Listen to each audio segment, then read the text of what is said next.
세상에서는 종교란 어디에서 출발했느냐 이렇게 말하는데 먼저 자연물을 숭배한다는 내추럴리즘, 모든 것은 생명이 있다고 하는 정령 숭배, 애니미즘이죠. 그 다음에 동식물을 숭배하는 자연 숭배, 이런 토테미즘이 있고, 조상을 숭배하는, 조상 대대로 벌써 숭배하는 그런 안세스트럴리즘이라고 하는 그런 게 있고, 현존에는 우리가 어떻게 누굽니까? 인물들, 주요 인물들, 유명한 어떤 그 스타들라든지 이런 사람들 숭배하는, 그래서 윤사마 무슨 사마 하죠. 그런 식의 어떤 신앙화되는 경우가 있다라는 겁니다. 이런 것들에 대해서 성경의 두 가지 구절로 정리해 보았어요. 예레미야 16장 20절, 인생에 어찌 신이 아닌 것을 자기 신으로 삼겠나이까. 이런 자연주의적인 견해는 신의 대상이 될 수가 없다라는 거죠. 또 로마서 1장 25절에 보면 이는 저희가 하나님의 진리를 거짓 것으로 바꾸어 피조물을 조물주보다 더 경배하고 섬깁니다. 그래서 이런 잘못된 마음, 이것을 로마서에서 보면 상실한 마음이라 해서 마음을 잃어버렸다는 거죠. 하나님이 주시는 마음을 잃어버린 거죠. 자, 전도서에서 보면 하나님께서 우리에게 무슨 마음을 줬어요? 영원을 사모하는 마음을 주셨다. 그렇게 기록되어 있죠. 영원한 세계를 사모하게끔 우리에게 한 거예요. 근데 그런 마음을 잃어버리고 무엇을 살아요? 거짓 것. 없어질 것이죠. 거짓 것은 썩어질 것이잖아요. 피조물을 썩어질 것이다 말이에요. 그것을 조물주보다 더 경배하고 섬겨요. 그것이 바로 뭐예요? 우상이죠, 우상. 골로새서 3장의 근거에 보면 탐심도 우상숭배라는. 그러니까 하나님보다 내가 더 사랑하는 것 그 자체가 우상숭배다, 이렇게 볼 수 있습니다. 자, 그 다음에 이제 심리적인 기원이 있습니다. 이 심리적인 기원은 우리 어떤 지식이나 감정에서 우리의 어떤 신앙심이 유발되었을 것이다 라고 주장하는 일종의 학설이죠. 자, 가상적인 힘을 향한 동경심, 그리고 특정 인물이나 동물이나 앞서 이야기했죠. 토테미즘 같은 자연물, 이런 것들을 인간의 주관적 내 생각과 판단으로서 그걸 경외하는 거예요. 신통력이 있는 거죠. 그래서 예전에도 소개했잖아요. 어떤 사람이 어느 특정인, 예를 들어서 일본에 가면은 장보고 사당도 있잖아요. 장보고 신전이 있어요. 우리나라 통일신라의 때 해상왕으로 불려졌던 장보고 장군이 있잖아요.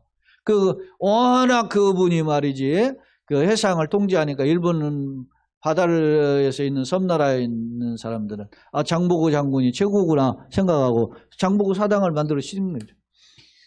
중국에 가면은 말은 관우장비 이렇게 해서 그 사당이 있잖아요. 신이야 그게 뭐냐? 이런 심리적인 기원, 가상적인 힘을 향한 동경심, 그다음 특정 인물이라든지 동식물이라든지, 아니면은 그래도 우리도 나무한테 가서 나무 밑에서 빌잖아요. 그런 것들, 심지어는 임금이 지나가는데 나뭇가지가 그걸 들쳐 올렸다고 그게다 벼슬을 내려, 그것도 정이품을. 내가 보면 그러니까 그 당시의 나라와 임금의 수준이 알 수 있죠. 그게 사람보다 못한, 동식물 못한 건데 사람 이상의 대우를 해줬다는 것은 누가 그렇게 해서요? 임금이. 그러는 어리석은 시대다 말입니다. 자, 예레미야 17장 9절 여러분이 암송하시는 말씀이죠. 만물보다 거짓되고 심히 부패한 것은 마음이에요. 인간의 마음인 거죠. 정확히 사람의 마음이. 모든 만물이 더럽고 추하게 보이는 것은 누가? 인간이 타락했기 때문인 거 아닙니까? 그렇습니다. 자, 사도행전 17장에 보면 바울 사도가 아덴은 지금의 아테네죠. 아테네가 어떤 도시입니까? 철학과 과학 이런 것에 앞서 있는 그런 도시 아닙니까? 근데 거기에 가보니까 철학자들이 뭐 하고 있느냐? 아덴 사람들은 너희를 보니 너희가 범사에 뭐요? 종기심이 많다. 왜 종기심이 많은 것을 어떻게 알아요? 바울이? 내가 두루 다니면서 너네 동네 아데네를 이렇게 두루 다녀보니까 너희가 위하는 것들을 보다가, 위한다는 것은 재단을 말하면 신전이에요. 신전을 보다가 알지 못하는 신에게라고 새긴 신전도 보았다. 단도 보았다. 그러니까 자기네들이 수많은 신을 찾아가지고 어렵게 하면 안 돼. 우리 예전에 미안한 말이지만 불교에서도 밥풀 하나라도 말이지 함부로 안 버려요. 왜? 수채 귀신이 막히면 안 되니까 그걸 다 먹어야 돼. 그래서 거기 밥 먹고 밥그릇에다 물 부어가지고 호로록 다 마시잖아요. 그런 개념인 거지. 에? 누가 그거를 아까워서 수고해서 애써서 그렇게 먹는다. 그거 이해가 되지만 수채 귀신이 막히면 큰일 난다. 이러면 안 되는 거잖아요. 그러니까 수없이 많은 곳에 신을 이야기하냐. 이런 생각이 무슨 사상이죠? 범신론 아닙니까? 모든 곳에 신이 있다. 그렇게 생각하는 거죠. 그런데 혹시 우리가 잘 찾아가지고 섬겼는데 신을 몰라가지고서는 못 섬기면 그 신한테 어떻게 노여움을 받을 수 있다는 거예요. 그래서 우리가 모르지만은, 이름은 모르지만 그 어떤 분인가에 신이 있을 것 같다 생각해가지고 하나 재단을 만나러 왔는데 그 신전의 이름이 알지 못하는 신이라는 겁니다. 그래서 내가 바울 사도가 내가 네 알지 못하는 신을 내가 하나 소개하겠다 이야기하면서 누굴 이야기해요? 하나님 그리고 그의 아들 예수를 이야기하잖아요. 바울이. 그런 것입니다. 이런 어떤 자연적인 견해, 이런 심리적인 기원을 둔 견해는 하나님 성경적인 개념이 아니다. 그러면 우리 개혁주의의 견해는 뭔가 한번 보겠습니다. 기독교적인 견해가 이제 교재로는 19페이지인데 성경적 견해를 보세요. 한자로 적어놨죠. 계시의존 신앙이라고 해요. 어떤 분은 계시의존 사색. 우리가 가지고 있는 교재는 계시의존 사색이라 이렇게 이분은 말씀하는데 저는 계시의존 신앙 이렇게 표현했어요. 같은 말인데 한번 정리해 봅시다. 기독교는 하나님이 뭐요? 계시에서 출발했다. 우리가 믿는 기독교는 무슨 종교에 그러니까? 계시의 종교라는. 계시가 뭐냐? 그럼 이제 계시를 알아야 되겠죠. 그거 이제 계시는 이제 이어서 설명할 겁니다. 자, 왜냐하면은 불가지의 하나님을 알고, 불가지, 아니 물자죠. 가지야. 가히 알지 못하다. 이거를 불가지다. 알지 못하는 거다. 그러니까 하나님은 우리가 알 수 없죠. 그죠? 그래서 그런 하나님을 가리켜서 무슨 불가지, 알지 못하는 하나님을 알고 또 그 하나님을 또 어떻게 해요? 섬기려면 하나님이 내가 누구야 알려줘야만 그 하나님을 어떻게 해요? 믿을 수 있다라는 거예요. 그래서 우리는 무슨 신앙이라고? 계시. 하나님이 우리에게 감춰온 것을 드러내 보이는 게 계시죠.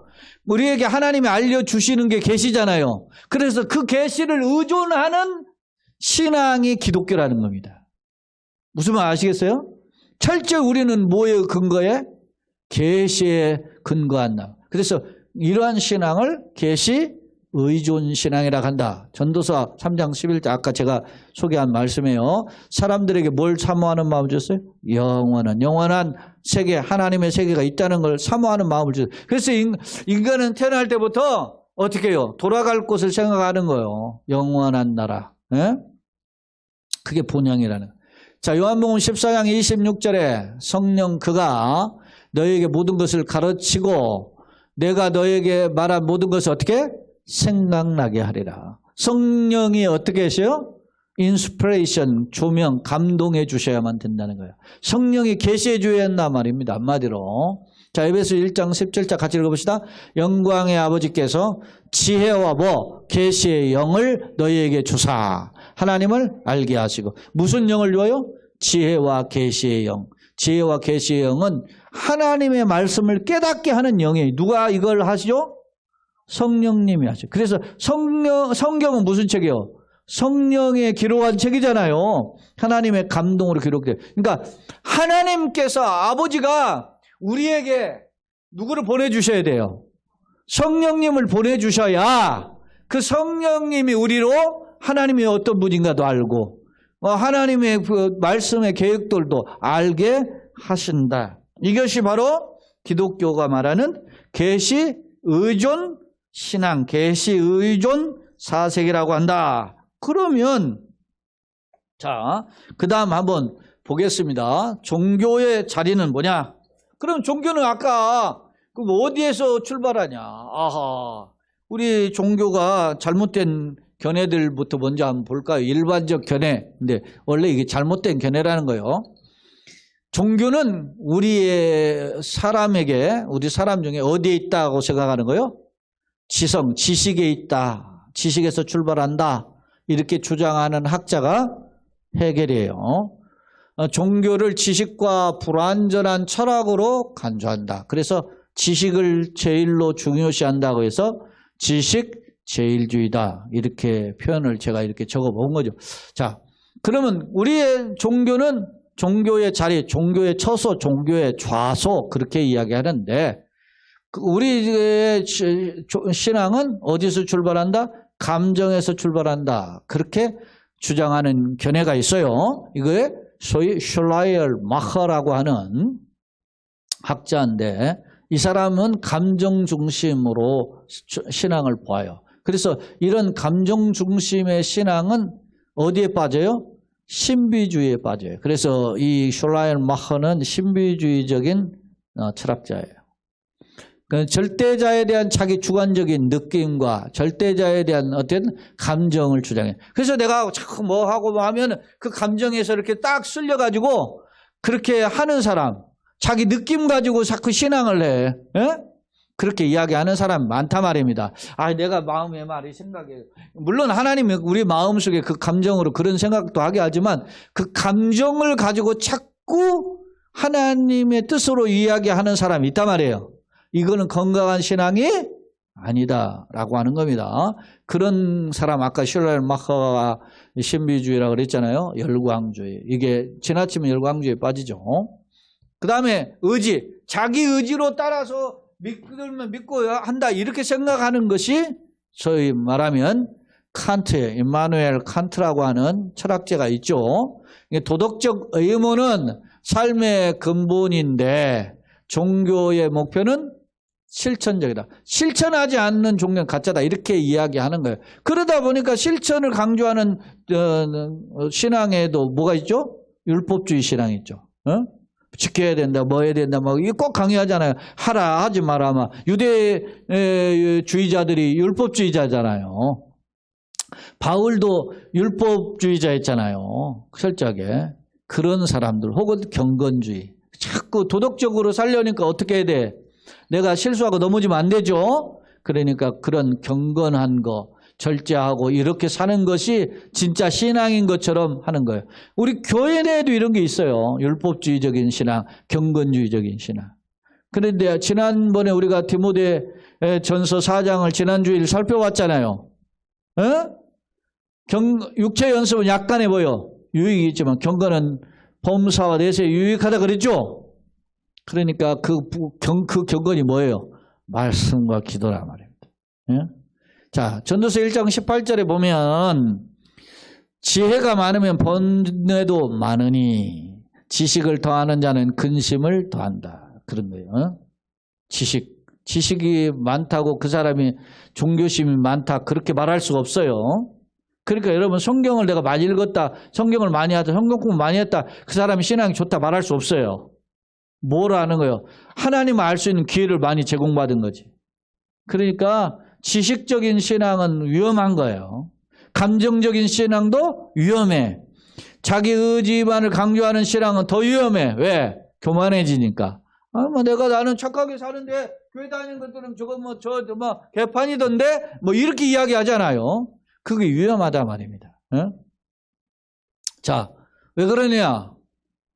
자, 로마서 3장 20절 그러므로 율법의 뭐로? 행위로 지식 감정뿐만 아니라 의지죠. 의지까지로 그의 앞에 의롭다 함을 얻을 육체가 없나니 율법으로는 죄를 깼는. 그죠?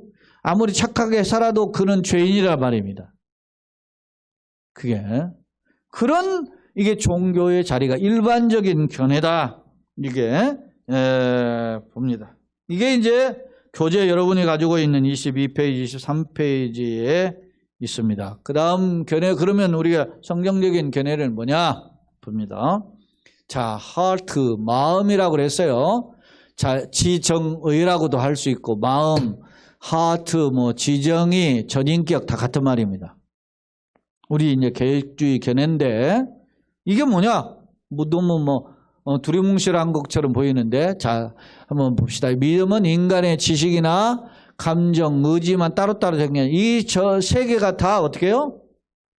전인격으로 나타나는 겁니다. 모든 것이 연합한 것이라는 거예요. 성경에서의 신앙의 자리는 지식도 포함되고 감정도 포함되고 삶의 의지도 포함돼요. 그것이 하나의 어떻게 해요? 전인격으로 나타나는 것. 그것이 종교의 신앙의 출발점이다. 마음이다. 그걸 마음이라고 그래요. 마음, 전인격, 지정의 다 같은 말입니다. 자, 예를 들면 신명기 5장 5절에 보면 너는 뭘 다하고? 마음을 다하고 뜻을 다하고 힘을 다하라. 마음, 뜻, 힘을 다하라. 이 말은 뭐요? 전인격을 다하라. 그런 뜻이란 말이에요. 그 여호와를 사랑하라. 그런 말이에요. 자, 잠언 4장 23절에 모든 지킬 만한 것 중에 더욱 내 마음을 지켜라. 마음이라고 했는데 마음이 뭐라고요? 전인격이라는 겁니다. 지식도 아니고 감정도 아니고 어떤 자기 의지가 아니라 전인격이라는. 이거는 나중에 이제 그 인죄론에 들어가면 인간론에 들어가면 인간에 대해서 살펴볼 때 이 내용을 좀 더 구체적으로 언급할 텐데 인격이라고 인격. 예? 그래서 유명한 신학자인 그 안토니 후쿠마라고 하는 신학자는 인간을 달리 구분하는 예를 들어서 영역 이원론 아니면 영역 2분설, 3분설 이렇게 주장하는 학자들과는 별도로 이 후쿠마는 전인격을 강조해요. 그런 측면에서 볼 때 마음은 전인격이다. 자, 고린도후서 4장 6절의 말씀에 보면 어두운 데서 빛이 비치리라 이렇게 말씀하셨던 그 하나님께서 어두움은 죄악의 세상이죠. 어두운 데 빛이 비쳐요. 그게 생명의 빛이죠. 근데 그 빛을 누가 주셔? 하나님이 주시는데 예수 그리스도의 얼굴에 있는 하나님의 영광을 아는 빛을 어떻게? 우리 마음에 줘요. 예수 그리스도의 얼굴에 있는 하나님의 영광을 아는 빛. 그러니까 예수 그리스도 이끌 하나님의 영광 이렇게 보면 돼요. 그 빛을 우리 어디에? 마음에 비춰져. 우리 인격에 비춰졌을 때 하는 거예요. 그러니까 하나님! 우리가 그래서 여러분요. 참 중요해 이게. 저를 참 보여주세요. 자, 지식제일주의의 이단들 중에 아까 헤겔 나왔잖아요. 그런데 우리 교회 사회에 들여다보면 지식을 강조하는 자들이 있는데 그들이 누구예요? 영적인 지식을 강조하는 자가 영지주의죠. 그래서 영적인 지식인 거야. 영지주의. 그노시즘이나. 영은 선하고 육은 악하다. 지식 강조하는 분파예요. 근데 이런 개념이 어디에서도 있느냐면 현재 한국교회 누가? 구원파가 이런 지식제일주의예요. 그래서 뭐라고 해요? 구원파는 세 부류가 있죠. 구원파 세월호 사건에 연루된 유병헌이 권신찬 사유 아니에요? 그리고 또 박옥수 있죠. 그리고 여기 이호한이라고 이복실이 있고 이렇게 세 분파가 있는데 이 사람들이 강조하는 게 뭐예요? 구원을 뭘로 한다 그래? 깨달음으로 한다 그래. 깨달음. 지식으로 한다는 거예요. 지식으로. 그래서 이 사람들이 우리보다 앞서서 지금 우리가 이렇게 PPT 하잖아요. 그래서 이 구원파들 가보세요. PPT로 다 한다니까. 오래전부터 한 거야. 깨달음으로 한다는 거. 지식으로. 그러니까 지식은 사람을 교만하게 하지. 그 지식으로 하는 게 아니라 인격이 어떻게 해요? 조명이 있어야 돼, 인격. 근데 또 아까 셜라일 마어 같은 사람은 감정으로 막 해가지고 막 울고 콧물 울고 이게 하나님 영접한 증거다 이렇게 주장하고 있어요. 또 어느 사람 아무리 그래도 착하게 안 살면 네가 기독교인이 할 수 없다 이렇게 주장하는 사람. 그런데 우리는 개혁주 교회는 뭐요? 지식과 감정과 의지가 총체적으로 연합된 이걸 뭐라고 그래요? 마음, 전인격이라고 한단 말이야. 전인격으로 섬겨야 된다라고 하는 것을 종교의 자리라 그렇게 말씀하고 있습니다. 자, 그러면 이제 교재로 26페이지 가고 자, 또 다른 이제 화면을 통해서 살펴보겠습니다. 자, 그러면 이제 계시란 무엇인가? 아까 하나님께서 우리에게 뭘 해요? 보여주셔야만 우리가 하나님 알죠. 우리의 신앙은 어디서 출발하는 거가 있어요? 계시 의존 신앙이라 이랬잖아요. 계시란 뭐냐? 그러면 계시란 레벨라티오라고 하는 라틴어에 있고 히브리어 역으로 이야기하면 히브리어에서는 깔라, 헬라어에서는 아포칼립시스, 그 다음에 라틴어는 레벨라티오 이렇게 이야기해요. 그런데 이게 전부 다 같은 뜻이에요. 히브리어 깔라는 덮어진 것을 이렇게 들춰내서 눈으로 볼 수 없었던 걸 보게 하는 것이 이게 깔라고, 헬라어는 감춰진 것들 드러나는 같죠? 그 다음에 레벨라시오도 어떻게 해요? 감춰진 정체를 드러낸다. 그런 겁니다. 다시 말하면, 정리하면 하나님께서 사람에게 계시해 주어야 돼. 그걸 알려주는데 뭘로 알려주느냐? 알려주는 방법이 다양하죠. 그게 일반적인 것으로도 알려주고 특별한 것으로 알려준다. 그래서 일반 계시, 특별 계시, 자연현상으로 보여준다 해서 자연 계시, 그렇게 하나님이 직접 보여준다 해서 뭐 특별한 계시 이렇게 표현한단 말입니다. 그러니까 하나님이 보여주셔야 한 것을 믿는 게 신앙이라는 거예요. 그러니까 하나님이 보여주신 만큼만 믿는 거죠. 우리가 안 보여주신데 우리가 하나님 어떻게 알아요? 그래서 계시가 너무 중요하다. 자, 요한복음 1장 18절에 본래 하나님 본 사람이 없죠? 그런데 아버지 품속에서 하나님과 함께 계셨던 아들, 독생은 하나밖에 없는 아들이 독생이잖아요. 독생하신 하나님이 나타나셨어요. 그분이 누구의 독생자인데 하나님이시오. 그분이 누구죠? 예수님이라는 거죠. 그 다음 디모데전서 6장 15절 기약이 때가 이르면, 기약은 정해진 시간이에요. 시간이 차면 하나님이 그의 나타내심을 보이시리니, 하나님은 복되고 유일하신 주권자, 하나님이 나타내심을 보여준다. 계시한다는 겁니다. 계시하니까 하나님이 정해진 때에 누가 왔어요? 메시아가 왔죠. 메시아가 정해진 때에 다시 오시죠. 그래서 메시아가 처음 왔을 때는 초림, 다시 오심을 뭐라고요? 재림. 이렇게 이야기하는 겁니다. 그러니까 계시란 무엇인가의 뜻과 계시에 대한 내용, 그럼 이제 들여다 봅시다. 27페이지로. 그러면 앞서 일반 계시, 뭐 이렇게 특별 계시 제가 언급했는데, 그럼 일반 계시부터 한번 들여다 봅시다. 계시의 구분, 자연 계시와 계시 구분부터 한번 보시고, 계시 구분, 자연 계시와 초자연적인 계시. 자연은 눈에 보이는 거죠. 그런 것을 통해서 하는 계시를 무슨 계시? 자연 계시.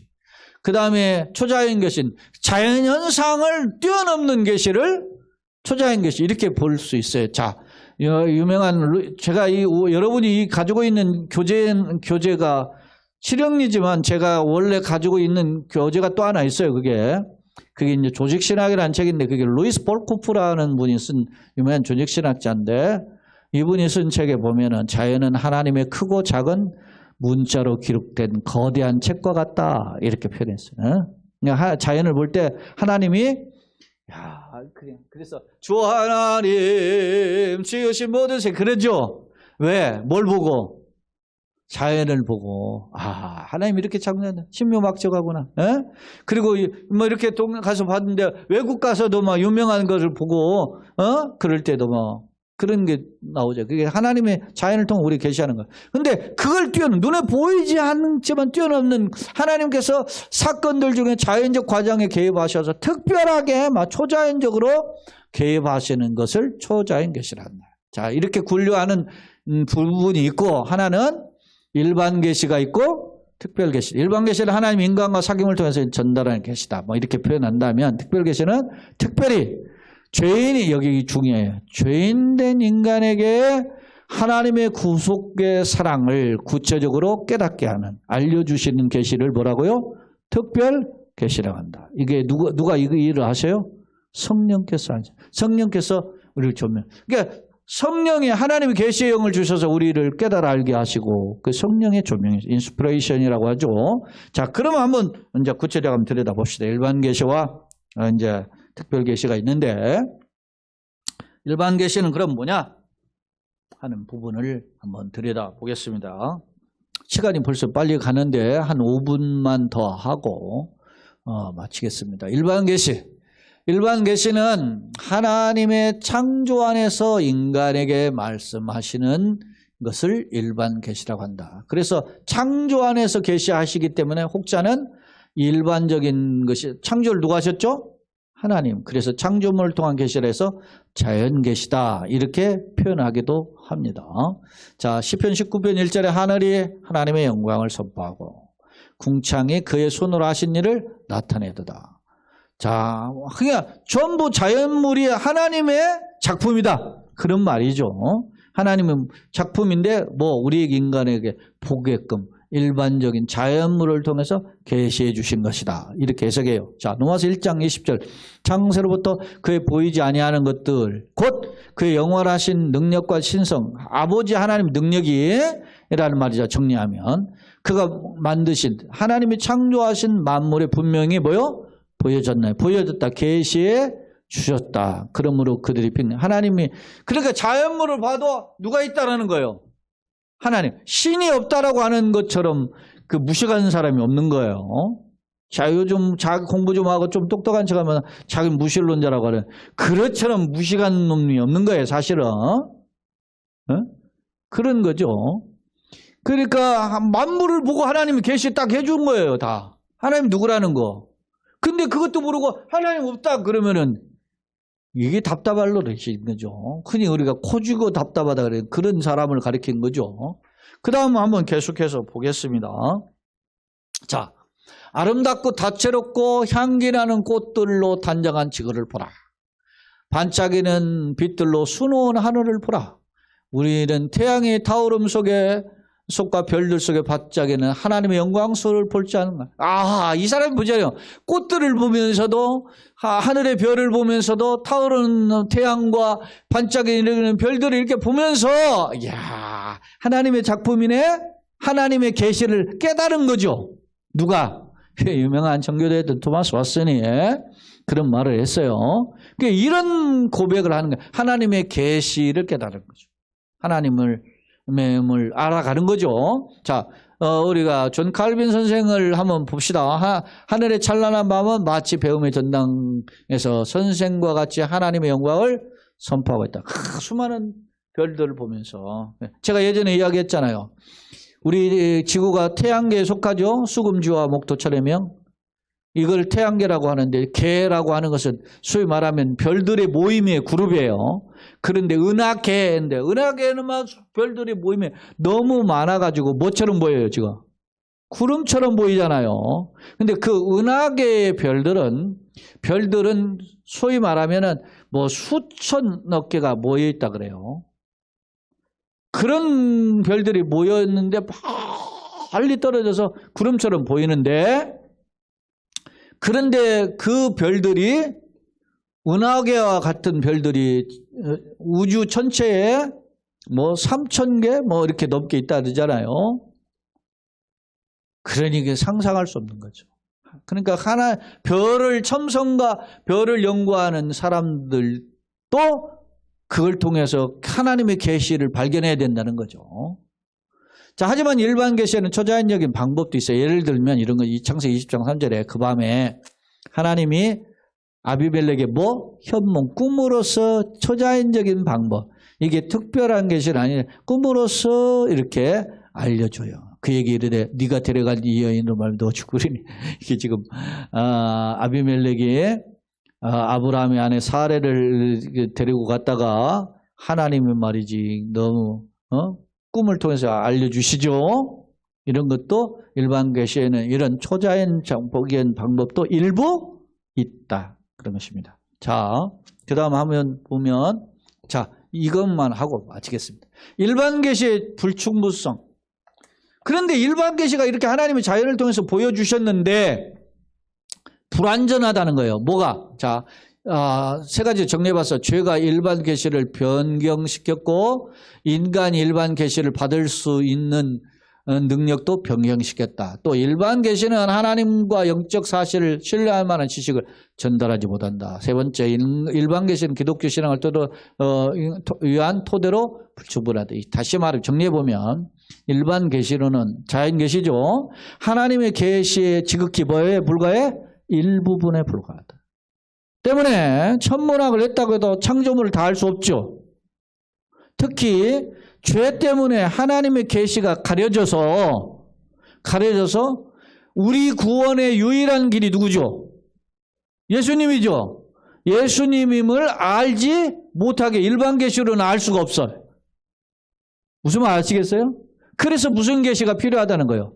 특별한 계시가 필요해요. 그래서 고린도전서 1장 21절 하나님의 지혜에 있어서는 이 세상이 자기 지혜로 하나님 뭐요? 알 수 없어요. 일반 계시로는 우리에게 길이요 진리요 생명이신 메시아를 볼 수 있지 못하게. 왜? 죄가 딱 가로막아가지고. 하나님이 계시다는 건 아는데 하나님의 구원의 비결은 모른단 말이에요. 그래서 하나님이 인간에게 뭐가 필요해요? 구원을 얻을 만한 무슨 계시? 특별한 계시가 필요해서. 그래서 제시해 준 게 무슨 계시다? 특별 계시다. 이 부분에 대해서는 다음 시간에 하도록 하겠습니다.